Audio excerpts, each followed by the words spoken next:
to another video edition of the Roll Toddy Draft Blog. We've been a little delayed here, but it's been a rowdy college football season. So Herbie, how you doing? How have you been enjoying the last few weeks? Well, it's been a struggle for me, as you know. I've had a tough couple of weeks prior to this past one. I can see that dumb grin on your face. I'm sure you're very thrilled with the way that your life is going. First place doesn't feel too bad. No. Yeah. Well, we were almost there. But we're not. But we're in the top 10, so we're hanging in there. It was definitely devastating. 2 close losses for my Rebels, but we're right there, baby. We are headed to Fayetteville this weekend and excited for the challenge. And I'm sure my Rebels will prevail. And I also hate you. And just like you had Presbyterian last weekend, or 2 weekends ago, excuse me, Bama has Western Carolina, so it's really going to be a riveting matchup. Well, I hear that is going to be a tough one. I hear their quarterback play has been outstanding, and you're in trouble. Some circles would agree. But enough of our own teams. We're going to move on to some NFL draft prospects in college. You know, we're coming down here to the really the home stretch, the first playoff. 2 weeks left in the season. So let's talk about guys who have really impressed us. And, you know, this is the time of year where really the top draft prospects seem to show up and play the best and play their best football of the year. So let's start on the offensive side of the ball. So, Herbie, who is your top NFL draft prospect offensively who is not a quarterback? Because we're going to go back and forth between Jameis and Mariota all offseason. So let's talk about the other guys who are not on top of who are on top of the draft who aren't quarterbacks.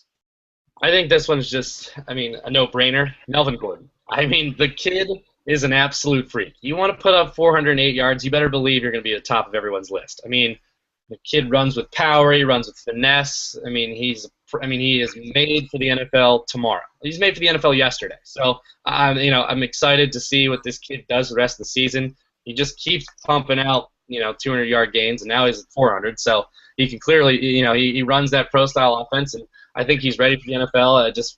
I was just so blown away by that game this past weekend and what he did. I was in the snow, I was blown away by Melvin Gordon. He is my number one offensive prospect going in the draft. There's no doubt that 408 yards in 3 quarters is probably one of the most impressive things I've ever seen.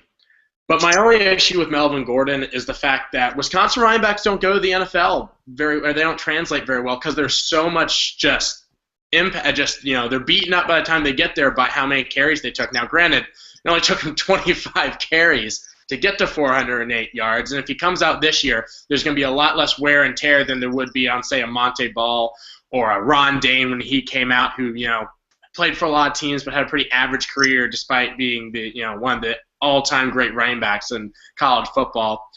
To me, you know who I'm going with. It's Amari Cooper. I figured. You didn't even really have to say it. I thought that because you've been talking about Amari Cooper all year, I thought you might have picked him, but when you didn't, it left me open to pick Amari Cooper. Leading the nation in receiving. He scores a touchdown, and he scored a touchdown every game except for one against Arkansas. And Saban said it best: when you have a no-hitter going with all fastballs and you throw a changeup and it goes out of the yard, why change what's working? The Lane Kiffin offense has been built to throw to Amari Cooper, and they're making it work. He's not the only option. Alabama has other good receivers, but he's the only option they've needed to go with because of how good he's been. And if you look at him, he has breakaway speed. He has good enough size. He's about 6'1". He's just over 200 pounds. He can break tackles. He can juke you in the open field. He can spin off of you.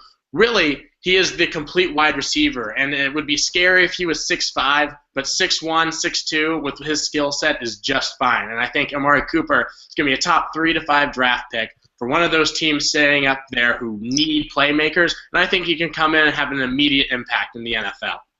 Yeah, there's no doubt this kid just makes plays. I've been talking about him all season. You know that. He is a magnet to the ball. You just have to put that ball in a spot. That's what Lane Kiffin's been doing. Blake Sims, put this ball here. Amari Cooper will be there, and he will catch it. It's basically what's been going on. And his ability in the NFL is so. obviously we have no issue with Alabama wide receivers in the NFL. He's ready to be there. He's top 10 pick, no doubt in my mind. And there's a team that needs him. There's going to be a team that needs him right away. And he's going to come in and he's going to flourish in the NFL. I 100% agree with you. I think that what you go back to and you just look at, the only really highlight I need to look at for Amari Cooper is the Tennessee game. First play of the game. Exactly. First offensive play for Alabama. He goes 80 yards on what was just a little quick underneath pass, a rollout by Blake Sims, throw it 3 yards, he takes it 80. He can break tackles, beat defenders in the open field. He's shifty, he's fast. There's just no reason not to love everything about Amari Cooper. Now, there are a lot of good offensive tackles, and I almost went with Andres Pete, but the simple fact is that, like we said, there are a lot of offensive tackles in this draft that you can find. I don't know if there's another playmaker overall like Amari Cooper in this draft. Someone you could go with, though, is definitely Todd Gurley. But now that knee injury, you start to worry just a little bit. I think that drops him down definitely. God, I mean, you know how he can play. You can easily pull a move like the 49ers did with Marcus Lattimore. Obviously, that didn't pan out. I don't think this one is as serious, but I agree. I think that with medical technology and just the advances they've made in that ACL surgery, there's no reason to believe Todd Gurley won't still be taken in the mid to late first round. And if he falls early to the second, that's just a steal. I just don't think. I don't think he makes it past the second round. There's no way. I don't believe so either. But now let's move to the defensive side of the ball. Herbie, who is a defensive player in college football? There have been a lot of great ones this season. But who has really impressed you, and who do you think sticks around in the top 5 or top 10 or will be considered one of the top defensive prospects in your eyes?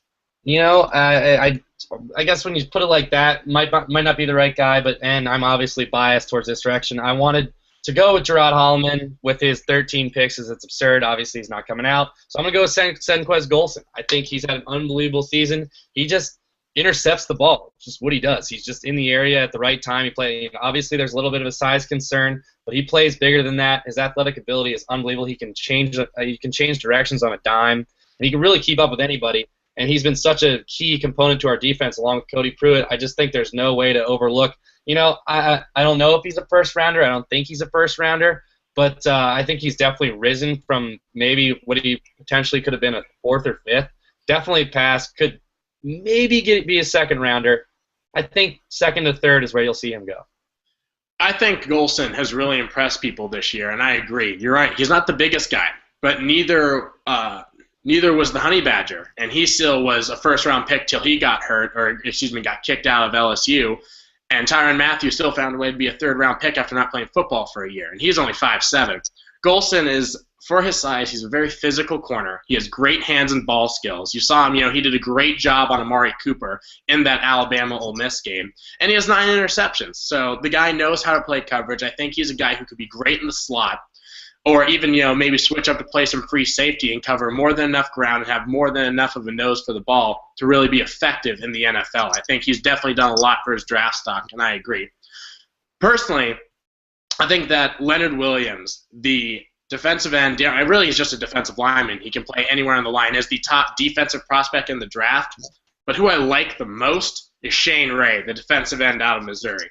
Now, being here in Chicago now, there are a ton of Missouri grads. I work with a lot of them, and I've met a lot more.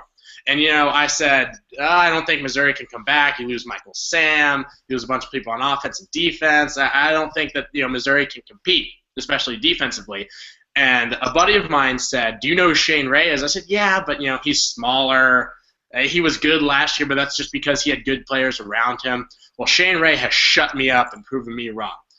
52 tackles and 13 sacks. He's tied for 4th in the nation in sacks with 13. And I went in, I did a little research on him because, there are a lot of guys who can be one-hit wonders who just put up great numbers.